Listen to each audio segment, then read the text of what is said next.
And if you want to ask questions, please do so. I'm sure you're aware, or if you're not, I'll tell you, that Blake 7 is not shown in the Boston area as of now, but presumably it will be at some time. And I hope it will. Thank you. However, I'm reliably informed that I'm on TV in this area tonight in Hammer House of Horror. So I don't know what channel it is. I think it's 68 or something. But 68? Yes. Well, anyway, there you are. So you'll be able to see that if you really want to. All right. Now, is this still working? Good. Excellent. Now, who would like to ask? Unfortunately, the lights are positioned poorly in here. I think if you stand under there. There's the light, so just stand directly under the light. Right.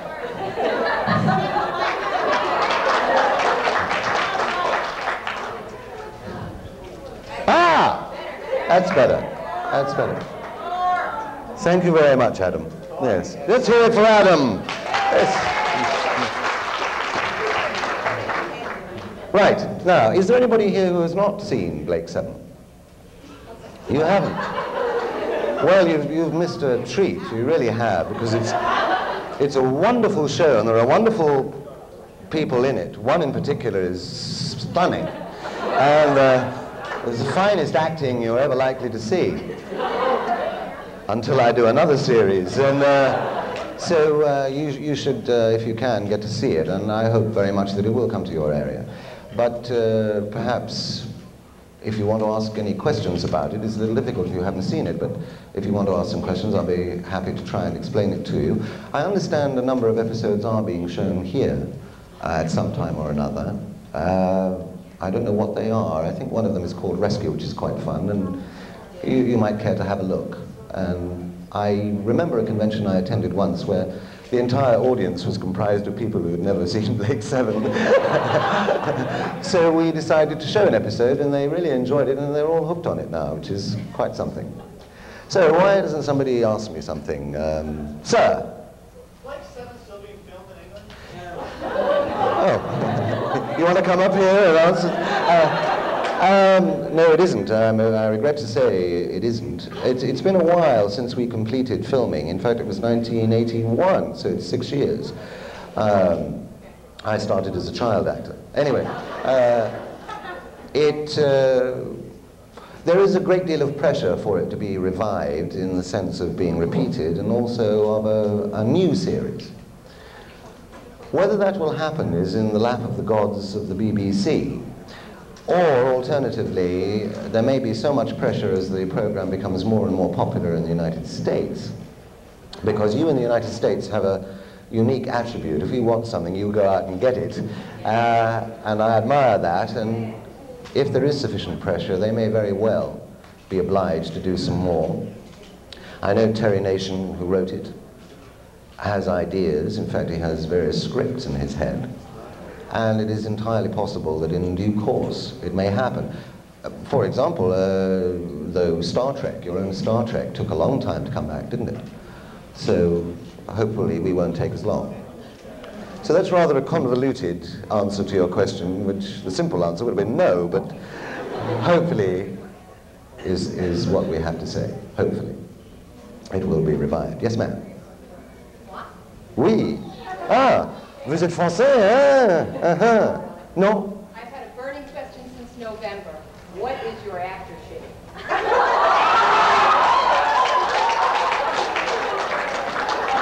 Well, I'm a little fickle when it comes to aftershave. So in November, what was I wearing? It was called Worth pour homme. Worth pour homme, which is French for men. All right? They do a ladies' perfume, but it's slightly different. At the moment, though, I'm into a new one, which I can only afford in airports. Because, you know, you go in to buy this aftershave, you get mugged. I mean, it's that expensive.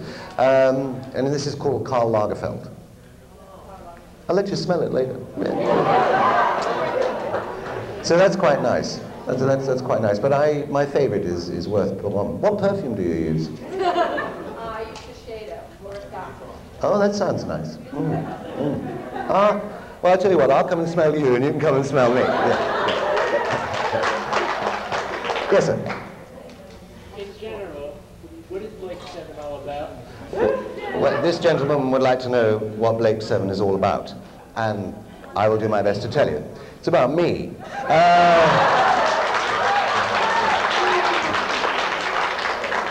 There's a guy in it called Blake, but that's a very small part. And no, basically it is, do you ever see a movie called The Magnificent Seven, Western, or you saw The Dirty Dozen, maybe? All right. Well, this is The Dirty Dozen stroke The Magnificent Seven in outer space. It's a group of criminals who escape from the Federation, which is the sort of Nazi Germany of the galaxy. And they escape and they become freedom fighters or terrorists, depending on your point of view. And so they try to fight the Federation and bring it down. And there is this idealist called Blake, who wants a new society where everybody's happy and free and everybody loves each other.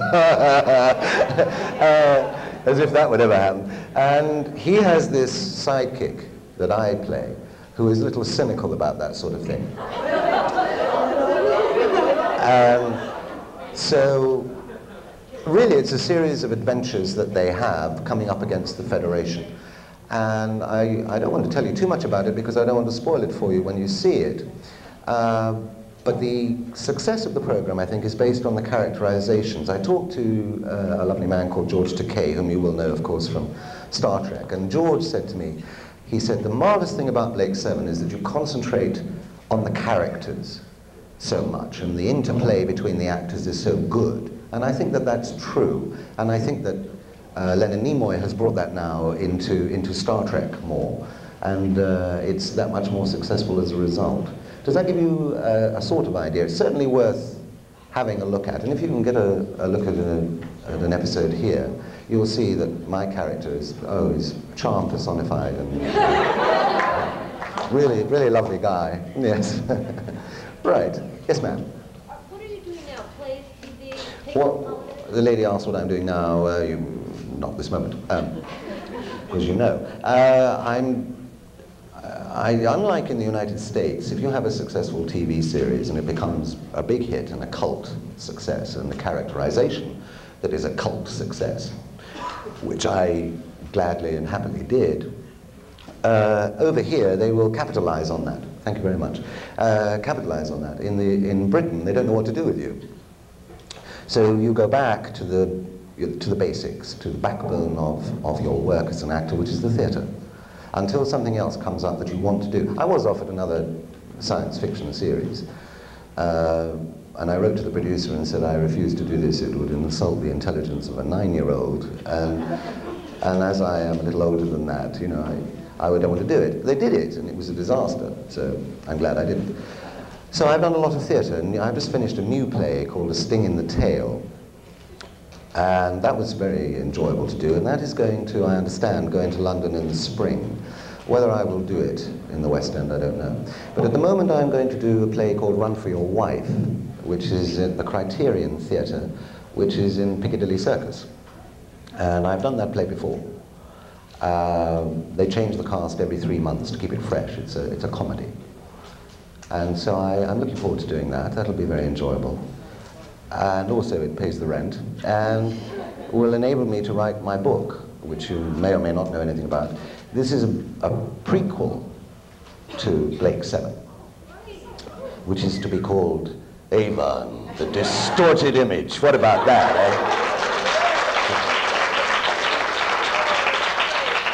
eh? And this is all about Avon when he was little, you know. That's right. That's the story, and I've signed a contract with Terry to do it. He's approved, and hopefully that will be published in due course. You'll hear about it, I'm sure. And I think it's rather good. I don't like to be immodest, but I think it's pretty good. I mean, it's not, won't be as good as Isaac Asimov, but it's not bad. So hopefully that answers your question. Right. And if Steven Spielberg is here, though, I am free for movies. Yes. Right. Can you all hear at the back and so on? You can? Right. Good. So why don't we take a question from the back then? The gentleman in the baseball cap. Well, I was watching Blake Seven down in Providence. Yes? At least a couple episodes. And then when I came back to watch it, Avon was the leader instead of Blake. I was wondering what happened. The gentleman asked the question, he said he was watching Blake Seven in Providence, which is in Rhode Island, for those of you who didn't know. And they've had the sense to show it, and Boston will soon do that. And he missed a couple of episodes where Blake disappears and Avon ends up as the leader. Well, that is indeed the case. It happens. The Blake character actually does disappear for a time from the show. It would give rather a lot away. Have you seen the entire series? No, you obviously haven't. So it would give rather a lot away if I were to explain why that should happen. The real reason was I had the better part. And that's why the character was that much more interesting. And the actor who played Blake got a job at the Royal Shakespeare Company, so he went and did that instead and left it all to me. So I'd have got rid of him anyway. Yes, ma'am. Have you done any plays with Michael Keating, and if so, or if not, what would you like to do with him in the future? Have I done any plays with Michael Keating? For those of you who don't know, Michael Keating is a short, plump, balding gentleman who plays the cowardly Villa, typecasting. And anyway, he does that, and I have done a play with him. We did a play called Don't Start Without Me, which was about two couples, a sort of farcical carnal knowledge, I think you'd call it. And that was quite fun. But he tells me we were in Julius Caesar together. I played Cassius in Julius Caesar. It's by William Shakespeare. And he said he was in that, and actually he was. I do remember him, but I always pretend I don't. Because he played Titinius, and I remember he used to spit a lot on the letter S. And I'm dead as Cassius, and he has to say, Cassius, thou art dead, O setting sun. Now, there are a lot of S's there. And if you're trying to be dead and somebody's going, Cassius, oh, setting sun! You know, it's like Sylvester, you know. And I didn't have to wash my makeup off, it was gone, you know. So, yes, we did, and we will not be appearing together again on the stage. You know, we would like to do plays together, yes. We'd like to do a new play, good play. If one comes along, we'll do it. If we can get the money to back it up, and we probably could. So I can't really specify what we would want to do, because obviously our tastes are different. I would like to play Coriolanus, also by William Shakespeare. And he would probably like to be in it as well, I should think, as long as I paid him enough. But there are no plans for us to appear together at the moment. Yes, ma'am? When and where will you be coming back to the States? When and where will I be coming back to the United States? Oh, well, hopefully as soon as possible. I love it here, as I hope I'm making clear to you. It is my second favorite country in the world. I love my own, and I love yours next. And I'm always happy to be here. I don't know at the moment. I do the play for 3 months till about mid-September. And hopefully if Adam has a creation con somewhere, he might ask me to do one in September, October, or whatever. But I'm going to do a convention in New York called DSV.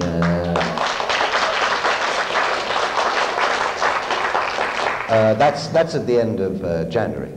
Actually, it's not in New York, it's in Newark. And somebody had to tell me what DSV stood for. I didn't know. It's Deep Space Vehicle. Anyway, so I'm going to do that, but hopefully there will be plenty of opportunities, and I hope to make some private visits and see parts of the United States that I haven't seen. Michael is ahead of me at the moment. He's, I think, now visited something like 22 or 3 states. And I've got about 16 under my belt, I think. Or maybe less, I don't know. We had to, when we were here last year, we were driving south, and we were in Mississippi, and Michael would be sitting in the back, saying, "Arkansas is only 50 miles to the right. Turn right." So we turned right, and there's a sign saying, "Welcome to Arkansas." We stop. He says, "Take a picture of me," runs out, points to the sign.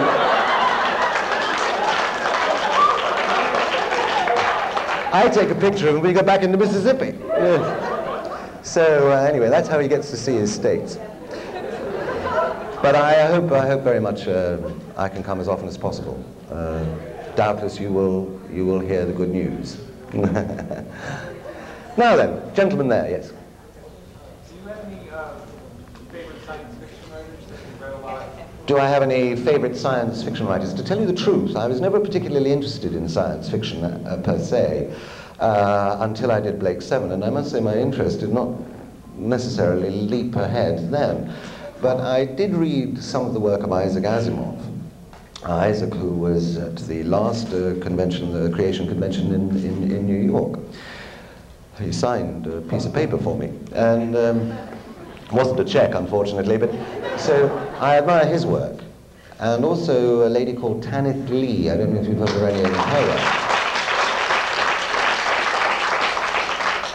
She wrote a couple of episodes of Blake 7, and she also wrote a book which she very kindly dedicated to me, and I enjoyed that.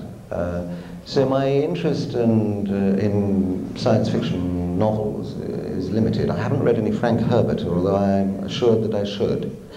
So I will try and tackle him. You're shaking your head. You don't think I should read Frank Herbert? Oh, well, I'll just read Dune then. Or Dune, as you call it. Okay. Right. I didn't see the movie, so it'll all come fresh. Oh, all right, I won't then. Do you want to ask me a question, or do you want to leave the room? No, right. A copy of Kill the Dead, which is almost impossible to get, but we managed to get. Oh, really? This is the novel that Tanith Lee has written. Have you read this? Kill the Dead?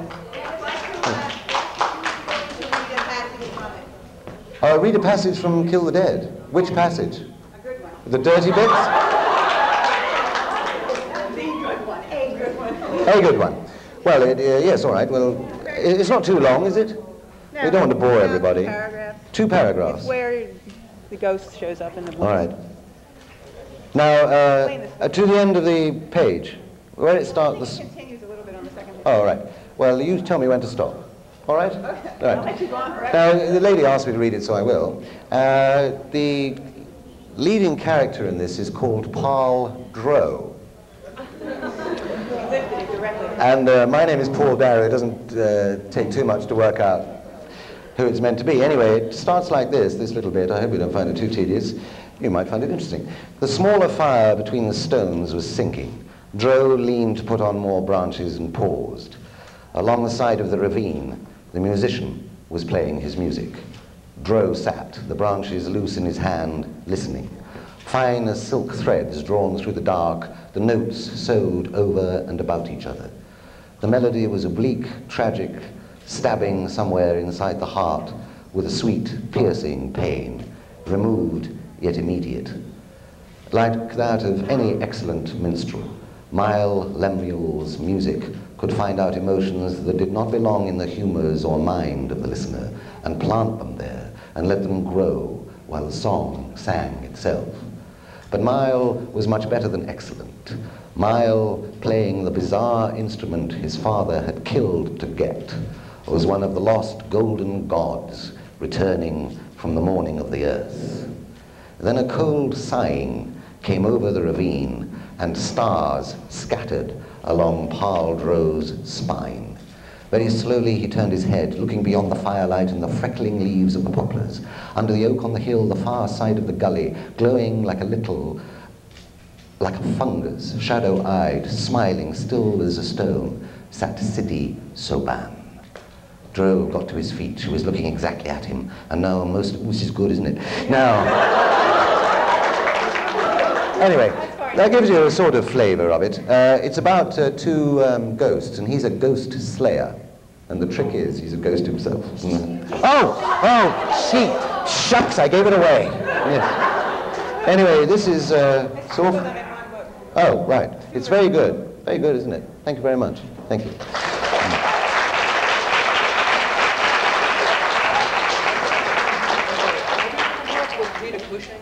Have I ever worked with Peter Cushing?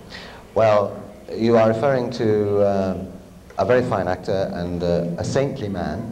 And I'm sorry to say that I have never acted with Peter, but I have met him. When I was doing this very show that's on TV here tonight, Hammer House of Horror, Peter was also doing another Hammer House of Horror. And they actually had a house, which is quite horrific, where we had dressing rooms. And the dressing room I had had the day before, I thought I would have the same day. The next day, I walked in, and there was Peter Cushing in his underwear. So he said, oh, my dear boy, sit down and have a chat. So we had a chat, and he said how much he enjoyed Blake 7, and he was very charming. But we have not worked together. I very much hope that we might. But he's a lovely man, and of course a very good actor. Yes, ma'am, with the camera. In the program with Pella. Oh, yes. Do you remember the scene where you are kissing her?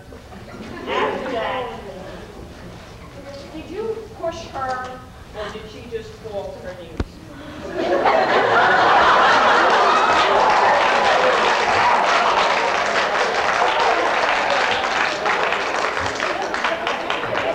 What do you think? I think it would be out of character if you did. If I pushed her? No. No, she fell to her knees. I loved that episode. I really loved it. All the girls hated it. Because it's the male chauvinist episode, isn't it? To be perfectly honest, I can't remember. Isn't that dreadful? I can't remember. I would imagine that it was done technically, in a way that would not hurt her. I mean, if I pushed her, she might have asked me, I mean, if her legs were in a difficult position, she might have asked me to push her. Because, you know, when you do an embrace on TV, believe me, it may look wonderful, but it's not, because there's the makeup, the lights, and all the cameramen, you know. You want to do a nude scene in a film or TV. You cannot move in the studio. Everybody has found an excuse to come in. Oh, there's this nail in the floor here. Hey! So what you do it technically. So I may very well have pushed her, and I'm terribly sorry, I can't remember. Quickly, somebody ask me something else so I can cover my embarrassment. Yes, ma'am. In Blake 7, all of Avon's movements are so elegant, the way he runs.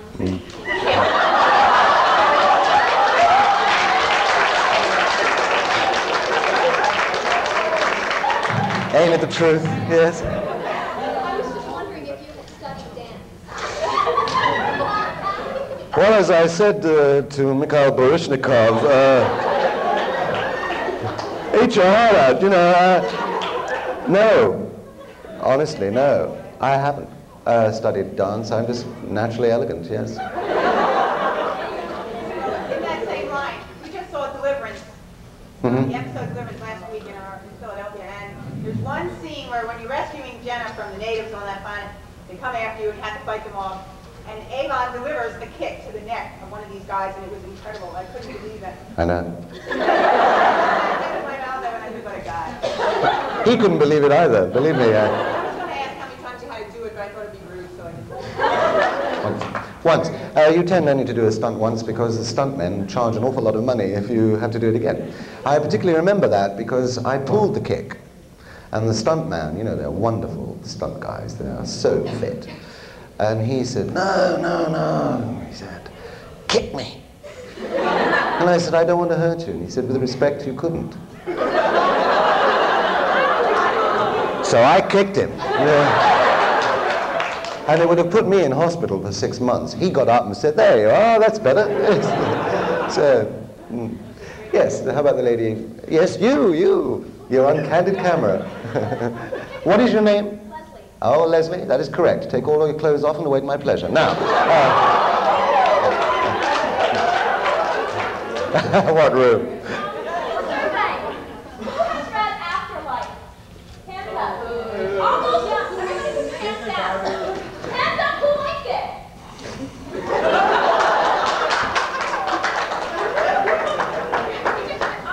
it. Well, you're going to love my book. You read it? Have I read Afterlife? Yeah, I read half of it. Yes, you have another one. You're greedy, aren't you? Yes, I right. understand that you wrote a script for the 4th season. Yes. Can I have a little background on that? Ah, well, the lady asks that she understood I wrote an episode for the last season of Blake 7, currently the last season, anyway. And indeed, I did. Because we were in a car park in a place called Luton, which is the pits. And we were filming up there, and the electricians walked out on strike. And the producer said to me, we're having difficulty getting scripts. And I said, well, why don't I write one? This was Friday. And he said, oh, well, I have to have them by Monday. So I said, I'll do it. So I wrote a script, which was called Man of Iron, which I thought was pretty good, actually.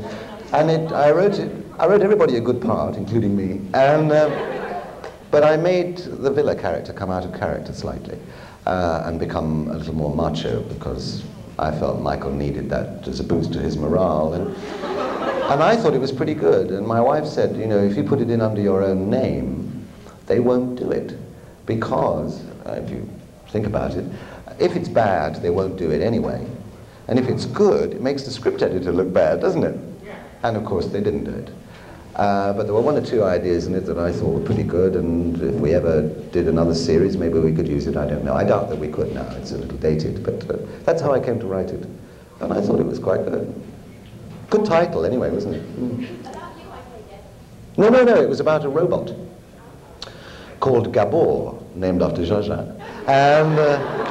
And it was, well, I got it from Jean-Jacques Gabor. I thought it sounds a good name. And he'd been created by this scientist, and he was unbeatable, except, of course, he was electronic. So Avon runs him into the sea. So, well, he's running away from it, but it was really quite vicious. I mean, there's a lovely moment where Avon gets beaten up, and there's blood, because I'd just seen a rerun of Marlon Brando in The Chase, and I thought, oh, that's great. So he's beaten up, and then Servalan comes in and says, I used to think you were a man, but now you're finished, and all that. And of course, he proves her wrong. Wonderful, I loved it. Wish they'd done it. Mm. Yes, ma'am. Will you tell us about your teddy bear? Teddy bear. This is an incident that occurred, it was very briefly, when I was doing a scene with an actor called Gareth Thomas, that some of you may have heard of, but it doesn't matter if you haven't. And he was playing a character called Blake, who appears briefly in the series. And he's lying wounded, very ill on a table, and I'm standing there being macho and so on, going, don't worry, Blake, I'll get you out of here, you know. And suddenly this little teddy bear came up over the side of his bed, and of course I broke up, fell about laughing, and that's what happened. And his name is Avon's Teddy. He's rather like this one, may I? Thank you. This is rather like that. Oh, this is Server Bear. Oh, isn't that sweet? The hell with it. Anyway,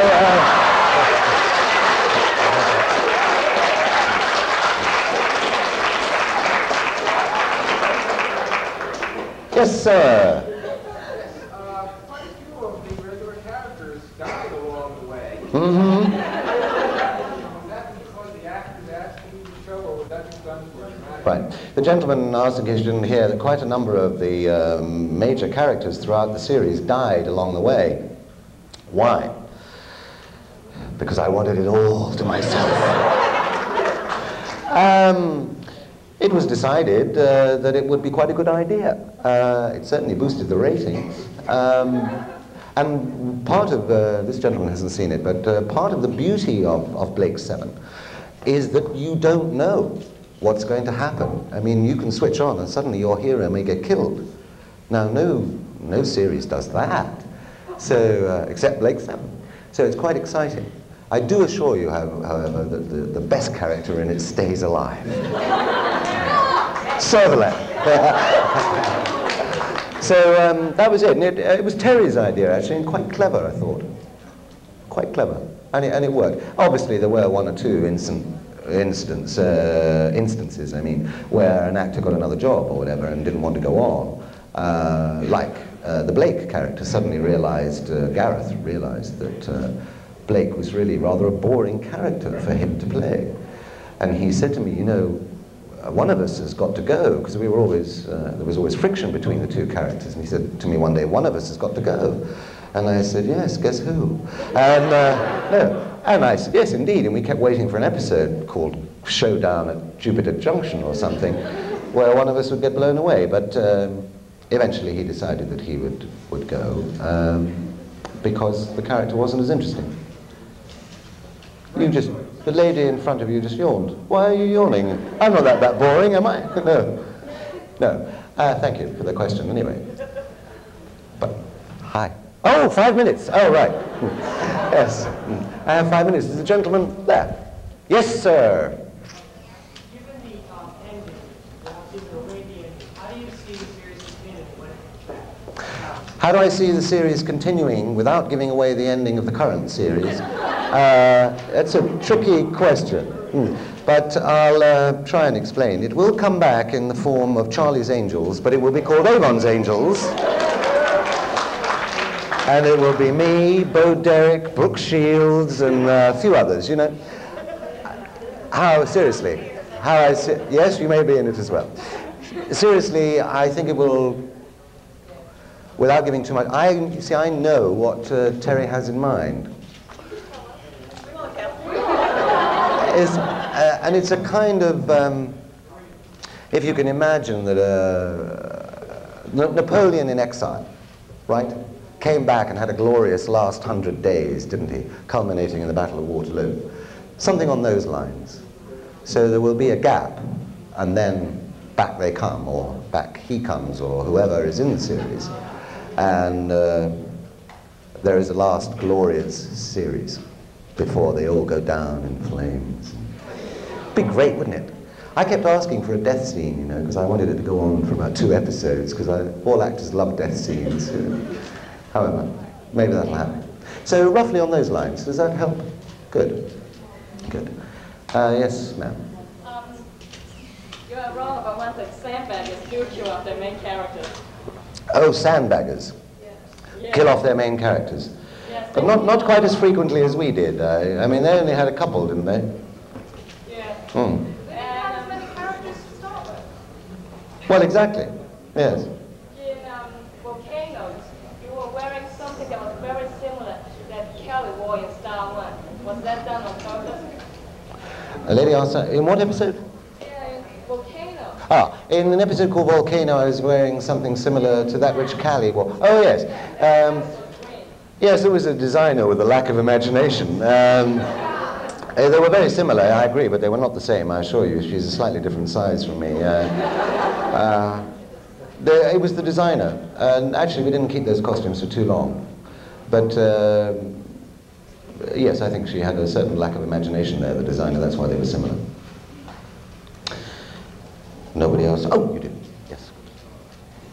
Speaking of Volcano and Callie, there's a scene at the very beginning where you and Callie are having an argument. Villa intervenes and asks what you're talking about, and you basically tell him you wouldn't understand if we explained it to you. All of a sudden, you go off on a tangent with him looking at Dana and not paying attention to her or whatever, as if something was supposed to have happened between you and Callie and didn't.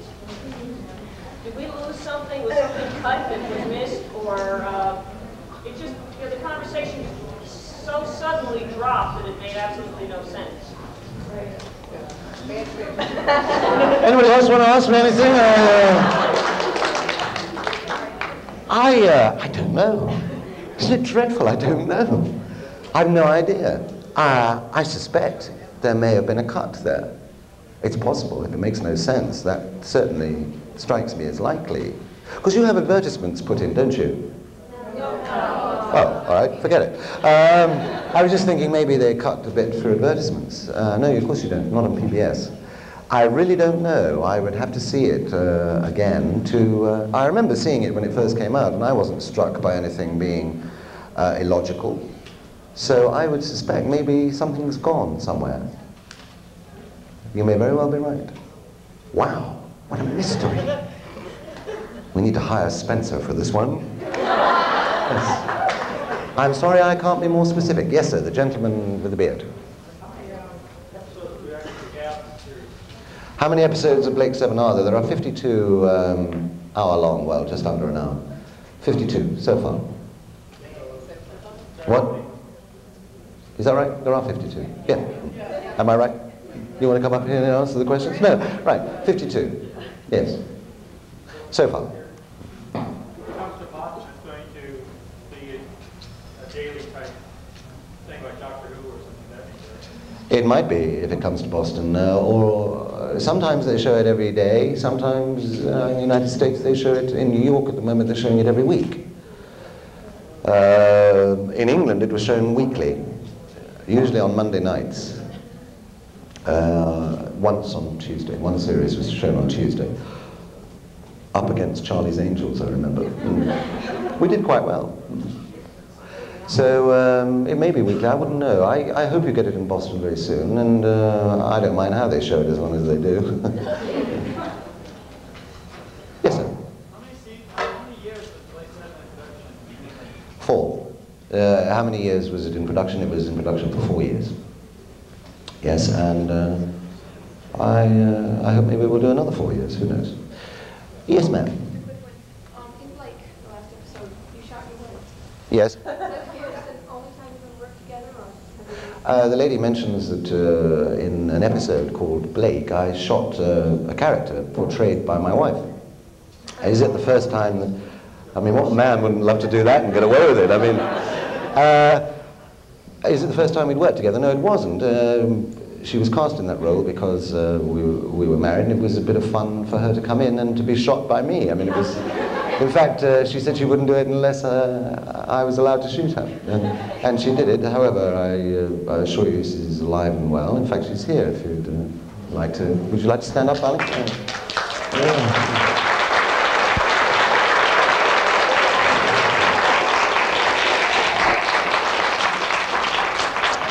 But to answer your question again, we have worked together a lot in the theatre, yes. Hopefully we'll do more work on TV.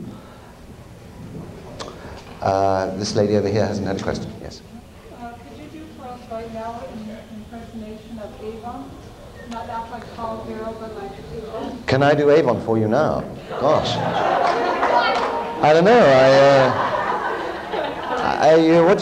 I haven't got the leather, and you have to imagine that I'm in black leather with silver studs. And I've got all the best lines, all right? So it's really a question of just making the face go blank and holding the gut in. So it's a sort of, it's the hooded eyes, you know what I mean? Like that. And then he speaks very quietly. You know why? I'll tell you why I used to speak quietly. Because they have booms in studios, you know, for sound. And if they've got a shot on camera a long way away, obviously the boom can't come in. But if you speak very quietly, the boom has to come close to pick up what you're saying. And in order for the boom not to be seen by the camera has to come in close.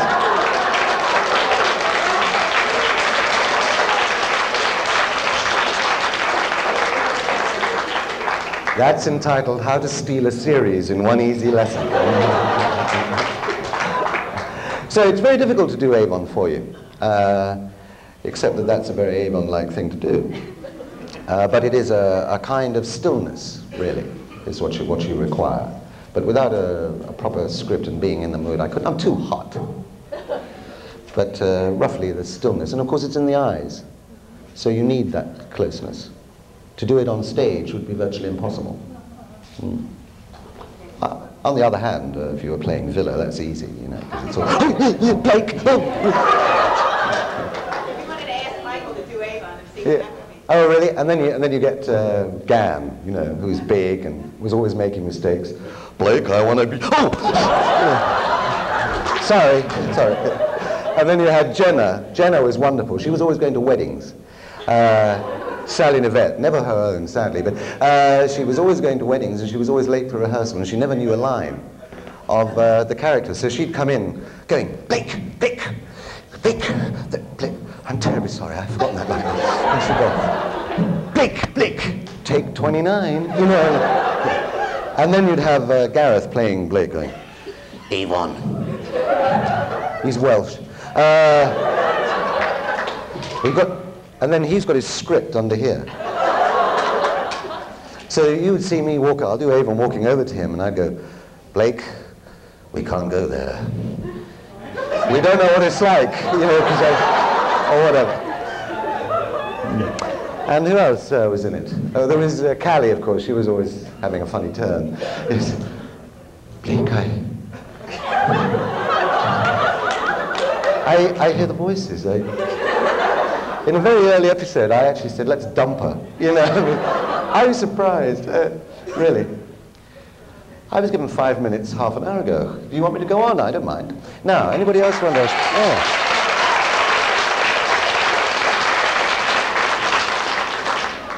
You finished? I'll take one more question. One more. The gentleman there.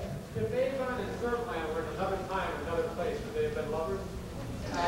If Avon and Servalan were in another time and another place, would they have been lovers? I don't know. Maybe you better ask her. I'm sure you'll see her sometime. I'd be interested in the reply. I would like to thank you all very much for coming here. Thank you.